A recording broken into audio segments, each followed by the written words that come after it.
Disappearance. One woman disappeared.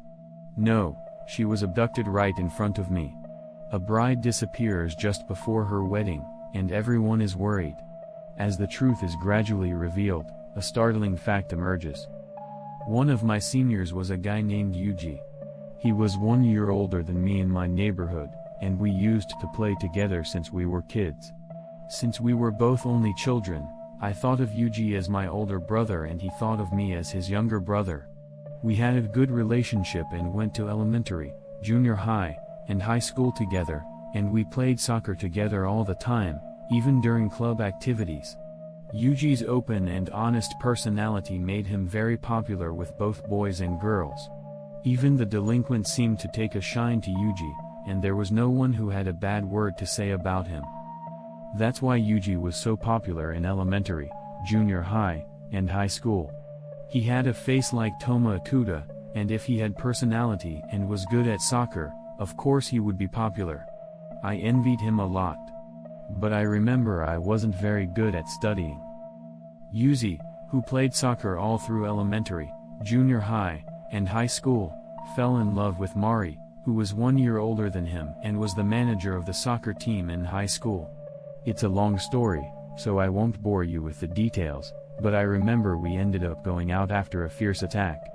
I was also in love with Mari, but I could give up on her because I knew that with Yuji-kun, there was nothing I could do.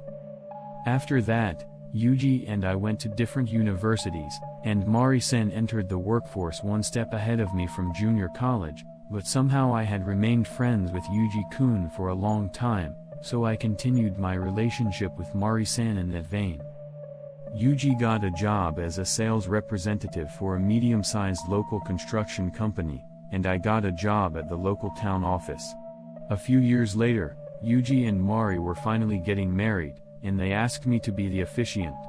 Of course, I had no reason to refuse to congratulate them, so I agreed with a simple yes. They both looked so happy and pleased, and seeing them made me really happy.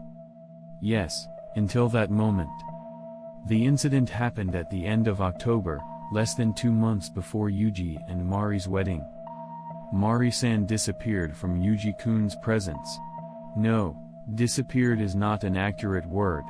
According to Yuji's story, she was kidnapped right in front of him. The rest of this story is based on what Mr. Yuji himself told me.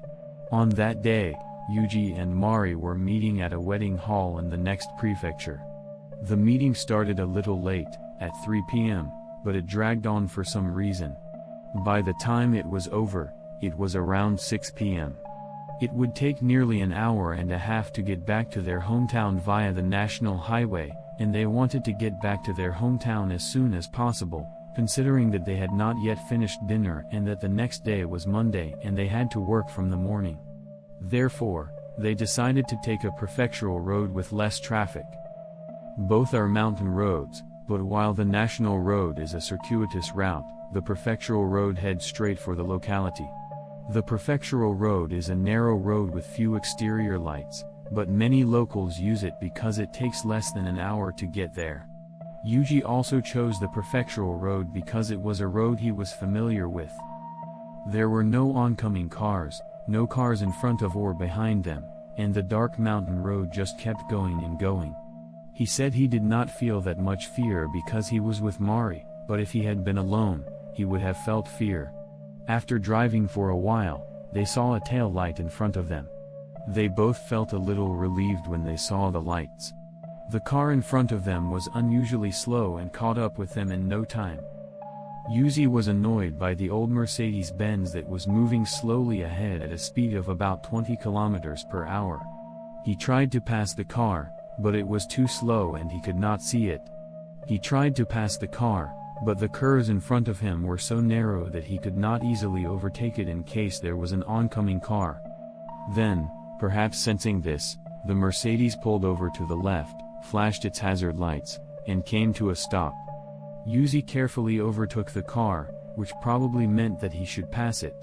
When he looked at the driver's seat of the Mercedes, which was lined up for him to pass, he saw an elderly couple looking at him. Yuji lightly nodded to the old couple, whose eyes met his, and passed the Mercedes. Just as I was thinking, now I can hurry ahead, a Mercedes-Benz that had just passed me hit the left rear of the car driven by Mr. Yuji. A dull thump hit the inside of the car. A dull thump hit the inside of the car. I immediately pulled over to the side of the road and the Mercedes stopped right behind me. Fortunately, the other driver was just starting off, so the impact was not so strong that either Yuji or Mari was seriously injured. As soon as Yuji got out of the driver's seat, an elderly couple got out of the Mercedes behind him. "I'm so sorry," Yuji said. "I mistook the gas pedal for the brake." The elderly couple bowed their heads in apology.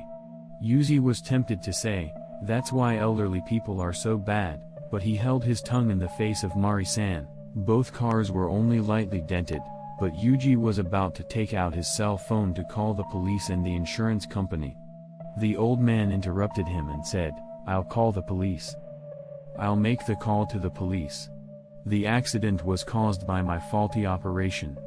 I will also contact the insurance company. Did you know that it is difficult to get a 10-to-0 ratio in a driving accident? If you use insurance, the premiums will be high, and I will be responsible for paying for all repairs. If you are unable to drive on your own, I will use my insurance to call a tow truck for you."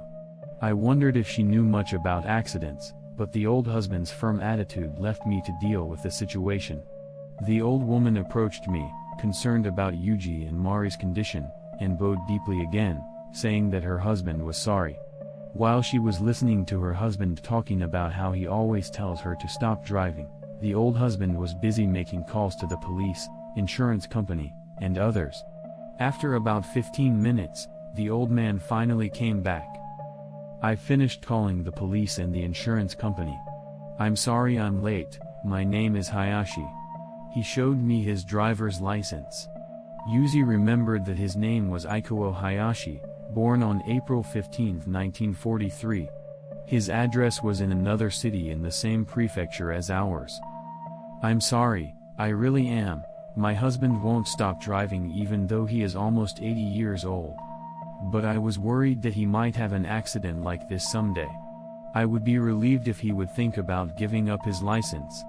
The old woman said that the old husband looked disappointed when she told him something nuanced like that. While waiting for the police, Yuji and Mari also talked about how they were returning from a wedding meeting.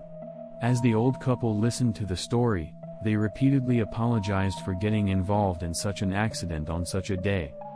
About 20 minutes later, we saw a red light coming toward us. Yuji, who had been waiting on the cold mountain road, thought, "They finally came." A young policeman and two middle-aged policemen got out of their patrol car and approached us. "Who was driving?" a young policeman asked Yuji and the others.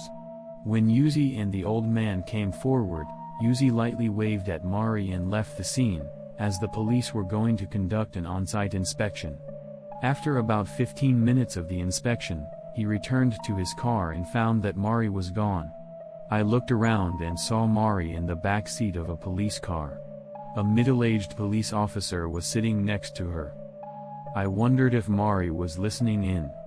Thinking this, I looked at my watch and saw that it was almost 8 p.m. I thought to myself, "I've had a hell of a day." I thought to myself, "This has been a crazy day," and casually pulled out my cell phone. Then Yuji couldn't believe his eyes. "No signal." He froze when he saw those two words. At the same time, thoughts raced through his mind.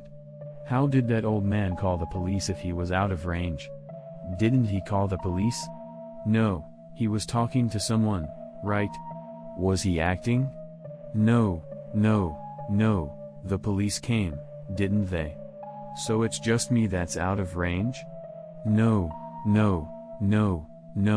I'm on Docomo and the signal isn't bad. Confused, I looked from my cell phone to the police car, where a young officer was getting into the driver's seat. Slam. A police car starts its engine at the same time as the sound of the door closing. Are you going to move it to a different location? As Yuji looked on, the police car slowly started to drive away. Where is it? The police car continued on its way with no sign of stopping. Yuji unconsciously chased after the police car. Mari. Mari. He chased after Mari, desperately calling her name, but of course he couldn't catch up with the car. If I don't do something, Mari will be taken somewhere. I had no choice but to chase after her in my car. With this in mind, I turned on my heel and saw a car approaching at breakneck speed. This is all that Yuji remembers. Yes, Yuji had been hit by a car and was lying unconscious on the side of the road. A passerby happened to see Yuji lying there and called the police and emergency services. He had been hit hard all over his body and left out in the cold mountain road for a long time, so he was in a really dangerous condition for a while. But when I heard that he miraculously survived, I was so relieved that tears came to my eyes. After that, Yuji had a tough time. Even though he was in the hospital, he was questioned by the police day after day. Yuji told the police everything he could remember.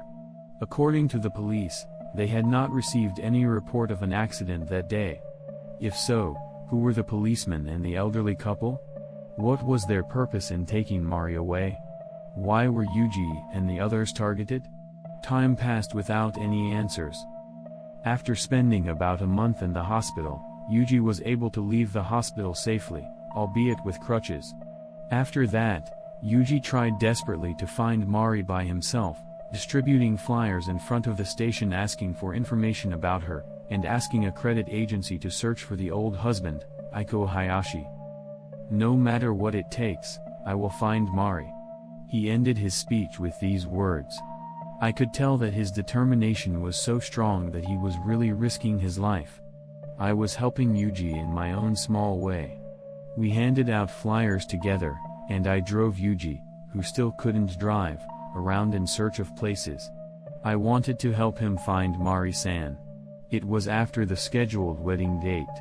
I got a call from the credit agency that they had found out about Ikuo Hayashi, so I'm going over there.